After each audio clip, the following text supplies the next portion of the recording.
Stage ఊగుతుంది దిగండి stage ఊగుతుంది ఇక్కడ ఎదురు మీరు అటువైపు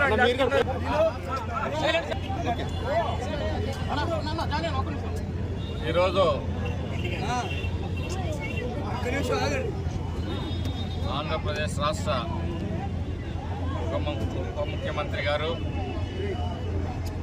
మరి సినిమా రంగంలో పవర్ స్టార్గా ఎదిగి అదే పవర్ తోటి ఈరోజు రాజకీయ రంగంలో కూడా తనదైన శైలిలో దూసుకు వెళ్తున్న పవన్ కళ్యాణ్ గారి 56వ జన్మదినం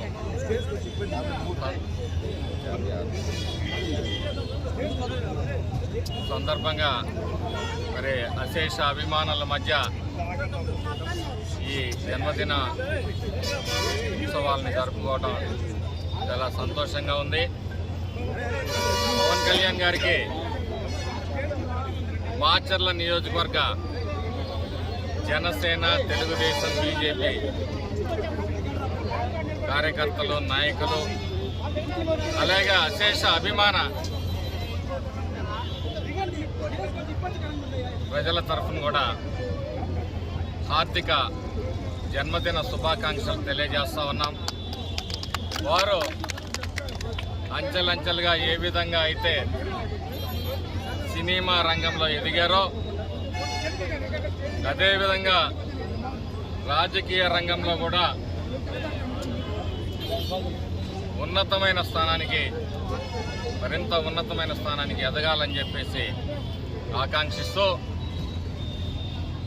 మరి ఈరోజు పచ్చదనాన్ని పెంచాలి అనే ఒక కార్యక్రమాన్ని వారి ఆధ్వర్యంలో చేపట్టడం జరిగింది.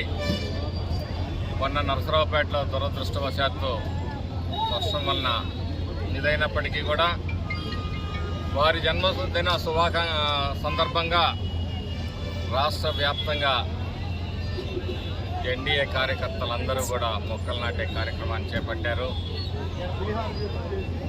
మరి గతంలో మనం చూసాం, జగన్మోహన్ రెడ్డి గారు వస్తున్నారంటే పచ్చని చెట్లన్నీ కూడా కొట్టేసేవాడు.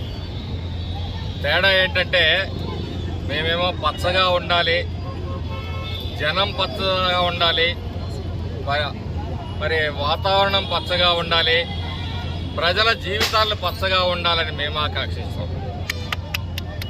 వాళ్ళు మాత్రం ఎప్పుడు శవ రాజకీయాలని చేసుకుంటూ శవం ఎక్కడ వాసన వస్తుందా అని చెప్పి నిరంతరం వెయిట్ చేస్తూ ఉంటారంట. శవం వాసన వస్తే అదేదో సినిమాలో ఉంటుంది, శవం శవం శవం అని చెప్పేసి కేకలు పెట్టుకుంటూ నిద్రలేస్తుంటారు. ఈరోజు వైసీపీ నాయకుల ఆలోచన విధానం కూడా అలానే ఉంది. ప్రమాదవశాత్తు ఎక్కడైనా ఎవరైనా చనిపోతే దాన్ని రాజకీయం చేసి అక్కడేదో వీళ్ళు ఉద్ధరించినట్టుగా, ఇక్కడేదో అన్యాయం జరుగుతున్నట్టుగా గ్లోబల్ ప్రచారాలు చేసుకుంటూ బతుకుతా ఉన్నారు. ఈరోజు రాష్ట్రంలో కృష్ణా జిల్లా ప్రాంతంలో మరి ఏ విధంగా వరదలు ముంచెత్తితే 73 ఏళ్ల వయసులో మా నాయకుడు చంద్రబాబు నాయుడు గారు కానీ, ఎన్డీఏ కూటమి మంత్రులు కానీ ఏ విధంగా రాత్రింబవళ్లు కష్టపడుతున్నారు అనేది ఈ రాష్ట్ర ప్రజలందరూ కూడా గమనించాలి. మరి ఆ రోజు జగన్మోహన్ రెడ్డి గారి పరిపాలనలో విపత్కర పరిస్థితులు వచ్చినా, రాష్ట్రంలో ఇబ్బందికరమైన పరిస్థితులు వచ్చినప్పటికీ కూడా ఆయన తాడేపల్లి ప్యాలెస్ వదిలి బయటకు వచ్చేవాడు కాదు. ప్రజాపాలన అంటే ప్రజల పట్ల అంకిత భావం ఉండాలి.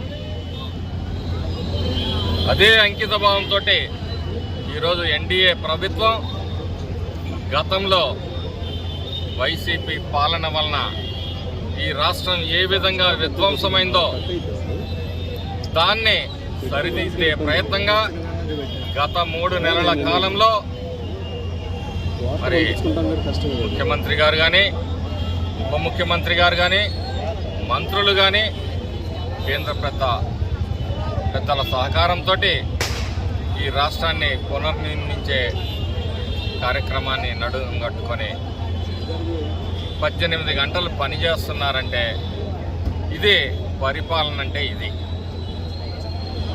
మరి మొన్న విశాఖపట్నంలో ఒక కెమికల్ ఫ్యాక్టరీలో ఒక చిన్న సంఘటన జరిగి కొంతమంది చనిపోతే అక్కడికి వచ్చి కూడా శవరాజకీయాలు చేసిపోయిన సంస్కృతి ఈ వైసీపీ పాలకులు. ఆ రోజు రాజశేఖర రెడ్డి గారి శవాన్ని అడ్డం పెట్టుకొని సంతకాలు పెట్టుకునే కార్యక్రమం మొదలు పెట్టుకొని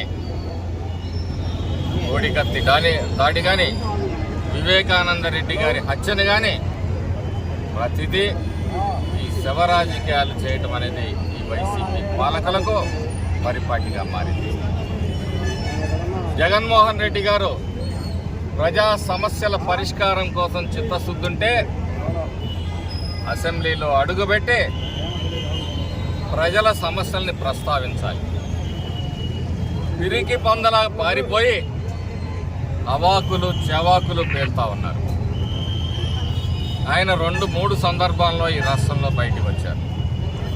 ఒకటి, ఇక్కడి స్థానిక శాసనసభ్యుడు ప్రజాస్వామ్యాన్ని అపహాస్యం చేసే రీతిలో ఈవీఎంలను బద్దలు కొట్టి ప్రజల మీద బండ్లతో దాడులు చేసి కత్తులు కటార్లతోటి పెట్రోల్ బాంబులతోటి భయభ్రాంతుల్ని చేసిన రోజు ఆయన జైల్లో పెడితే ఆ రోజు ప్రజాస్వామ్యాన్ని కాపాడండి అంటూ సిగ్గు లేకుండా వచ్చి అక్కడ మాట్లాడుతూ ఉన్నాడు. రెండవ సందర్భం వినుకొండలో ఒక రౌడీ షీటర్ హత్యకు గురి కాబడితే అక్కడొచ్చి శవరాజకీయాలు చేశాడు. వచ్చినవాడు వాళ్ళని పరామర్శించడంతో ఆగకుండా వినుకొండ పట్టణంలో ఫ్లెక్సీలు చింపడం లాంటి విధ్వంసాలు సృష్టించారు. మూడవసారి విశాఖ వచ్చాడు. ఈ 3 సందర్భాల్లో ఆయన మనస్తత్వాన్ని ప్రజలందరూ కూడా గమనించాలి. తెలుగుదేశం పార్టీ ఉమ్మడి కూటమి ఏదైతే ప్రజలకి వాగ్దానం చేసిందో వాటన్నిటికీ కూడా కట్టుబడి ఉంది. కొద్దిగా ఆలస్యం కావచ్చేమో కానీ ప్రజలకి ఇచ్చిన ప్రతి వాగ్దానాన్ని ఏ విధంగా అమలు చేయాలని ఒక ఆలోచనలు చేస్తూ వారికి ఆర్థిక వనరులను ఏ విధంగా సమకూర్చాలి, ఏ విధంగా ఈ కార్యక్రమాన్ని ప్రజల్లో తీసుకొని పోవాలని చెప్పేసి ఆలోచన చేస్తున్నారు. ప్రతి వాగ్దానానికి తెలుగుదేశం పార్టీ ఉమ్మడి కూటమి కట్టుబడి ఉందని చెప్పి సందర్భంగా ప్రజలకు తెలియజేస్తూ కొద్దిగా ఆలస్యం కావచ్చేమో కానీ ఆగేదేమీ లేదు, కూటమి తగ్గేదేం లేదని చెప్పేసి ఈ సందర్భంగా తెలియజేస్తూ ఈరోజు ఈ కార్యక్రమాన్ని నిర్వహించిన నిర్వాహకులందరికీ కూడా హృదయపూర్వకంగా మరి ధన్యవాదాలు, అభినందనలు తెలియజేసుకుంటూ ఈ అవకాశం అందరికీ ధన్యవాదాలు తెలియజేసుకుంటూ సెలవు తీసుకుంటున్నాను.